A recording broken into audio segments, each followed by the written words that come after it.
Last lecture में हम लोगों ने अकबर की रिलीजियस पॉलिसी के बारे में पढ़ा था।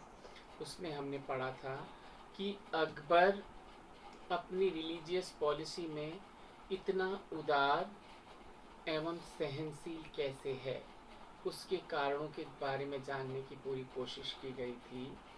आज हम अकबर की जो रिलीजियस पॉलिसी है उसके 4 पार्ट के बारे में डिस्कशन करेंगे। पहला पार्ट है 1556 टू 1562-63। इस पार्ट में अकबर एक कट्टर मुस्लिम शासक था, क्योंकि उस समय उसके संरक्षक बैरम खां थे और वह मौलाना लोगों के संपर्क में भी रहता था। और बैरम खां जो थे एक कट्टर शिया मुसलमान थे, तो उन्होंने अकबर को कट्टरता की ही शिक्षा प्रदान की। तो अकबर एक कट्टर मुसलमानों की तरह नमाज पढ़ता था, रोजे रखता था और वह सब नियमों का पालन करता था जो मुस्लिम धर्म में मौलाना लोग उसे बताते थे। 1560 तक वह बैरम खां के साथ रहा और 1560 से 62 तक वह महामंगा के साथ था, महामंगा के संरक्षक में था। महामंगा ने उसका पालन पोषण किया था और शिक्षाएं भी कि महामंगा खुद एक रिजिड मुस्लिम लीडर की तरह थी, तो उसने अकबर को कट्टर मुसलमान होने की शिक्षा दी थी। अब दूसरा जो पड़ाव आता है 1562 से 1575, ये पड़ाव अकबर के जीवन में बहुत ज़्यादा बदलाव लेके आता है, क्योंकि 1562 में अकबर का विवाह आमेर की राजकुमारी जोधा बाई के साथ होता है।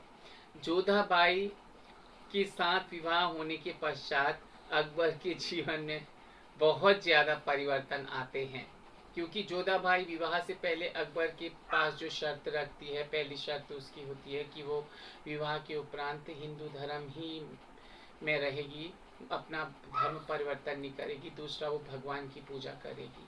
अकबर ने उसको ये दोनों परमिशनें दे दी थी। वह उसने अपना धर्म नहीं बदला और दूसरा वह भगवान की पूजा पाठ किया करती थी। विवाह के 1 साल के पश्चात अकबर ने धार्मिक स्थानों पर जो कर लिया जाता था उसको भी समाप्त कर दिया था, जिसे तीर्थ यात्रा कर कहा जाता है। और दूसरा, जजिया कर पर भी अकबर ने रोक लगा दी थी।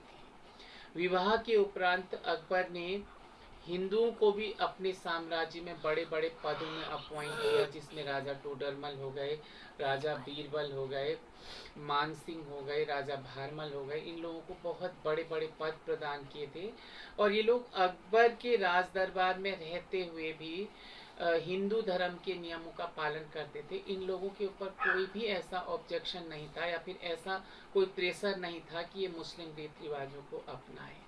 इस अकबर की इस नीति को देख करके समाज में उसके प्रति सम्मान की भावना आई और अकबर ने इसके साथ साथ जिन लोगों को ज़बरदस्ती मुसलमान बनाया गया था उन लोगों से कहा, अगर उन्हें मुस्लिम धर्म पसंद नहीं है तो वह फिर से अपने धर्म में वापस जा सकते हैं। और इसके साथ साथ जिन राज्यों पर अकबर ने विजय प्राप्त की, उन राज्यों के लोगों के ऊपर ऐसा कभी कोई प्रतिबंध या प्रेशराइज नहीं किया कि उन्हें मुस्लिम बनना है। तो इससे अकबर की ख्याति पूरे समाज में फैली और अकबर का मान सम्मान बढ़ा। जोधाबाई के साथ साथ अकबर ने अपने साम्राज्य के विस्तार करने के लिए अनेकों हिंदू राजकुमारियों के साथ विवाह किया था और उन सबको अपने राज दरबार में पूरी सुख सुविधाएं प्रदान कर रखी थी और उनके ऊपर मुस्लिम धर्म को लेने का कोई भी प्रेशर नहीं था। वो लोग पूजा पाठ किया करती थी और जब हवन यज्ञ हुआ करता था तो अकबर भी उसमें पार्टिसिपेट करता था। तो ये जो दूसरा पड़ाव है अकबर के जीवन में बहुत सारा परिवर्तन लेकर के आया। और अब जो तीसरे पड़ाव के बारे में हम लोग डिस्कशन करेंगे, तीसरा पड़ाव है 1575 से 1582, 1575 से 1582 में। 1575 में अकबर ने इबादत खाने की स्थापना की थी। यहाँ इबादत खाने में वह मुस्लिम शुरुआत में वह मुस्लिम विद्वानों को बुलाता था और उनके साथ भी धर्म से रिलेटेड चर्चा किया करता था। उससे वह खुद के लिए भी ज्ञान प्राप्त करता था। अकबर ने इबादत खाने की स्थापना फतेहपुर सिकरी में की थी।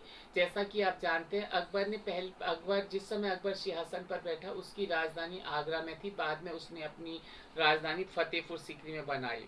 धर्म से संबंधित मुस्लिम विद्वानों के साथ वह ज्ञान प्राप्त करने के लिए खुद भी वाद विवाद किया करता था। जब दोनों जब मुस्लिम विद्वानों में आपस में थॉट्स में मिसमैच होने लगा, तो 1578 में अकबर ने और धर्मों के विद्वानों को भी इबादत खाने में बुलाना शुरू कर दिया था। जब सभी धर्म के लोगों ने अपने अपने धर्मों की तारीफ करी और दूसरे धर्म के बारे में अच्छा नहीं कहा, तो अकबर 1582 ईस्वी में इबादत खाने को ही बंद कर दिया था। और उन सभी धर्मों के लोगों से अकबर ने कुछ न कुछ सीखने की कोशिश की थी और बहुत सारी चीज़ें सीखी। और चौथा जो पड़ाव है उसका 1582 से 1605 ईस्वी 1605 तक का है। इस दौरान अकबर ने सभी धर्मों को देख करके, सभी धर्मों की अच्छाइयों को लेकर के एक ऐसे धर्म की स्थापना की जो सभी प्रकार के लोगों के लिए मान्य थी। किसी धर्म का इंसान भी उस धर्म को स्वीकार कर सकता था और उसका पैगंबर अकबर ने खुद को बनाया। और धर्म से संबंधित मामले अकबर ने अपने ऊपर ले लिए थे और मौलाना लोगों को भी धर्म से संबंधित चीज़ों में कोई मान सम्मान नहीं दिया था। अब अकबर की जो रिलीजियस पॉलिसी है उसकी कैरेक्टरिस्टिक्स हम 2 मिनट में मैं उनको ही बता देता हूँ। नंबर 1, बलात् मुसलमान बनाने पर रोक लगा दी थी।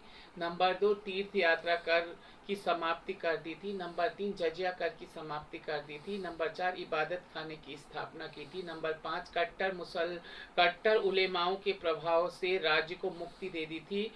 और नंबर 6, खुद को धर्म के मामले में सबसे ऊपर रखा। नंबर 7, अन्य धर्मों के साथ उदार नीति अपनाई। नंबर 8, आगरा में एक चर्च की स्थापना की। नंबर 9, अनुवाद जो ट्रांसलेशन विभाग की स्थापना की, जहां पर विभिन्न धार्मिक ग्रंथों का ट्रांसलेशन किया जाता था। और नंबर 10, कुरान का अनेक लैंग्वेजेस में ट्रांसलेशन करवाया। इस प्रकार से हमने आज अकबर की धार्मिक नीति खत्म कर दी है। आप थैंक यू सो मच। अब हम लोग अगले लेक्चर में अगला टॉपिक स्टार्ट करेंगे। Thank you.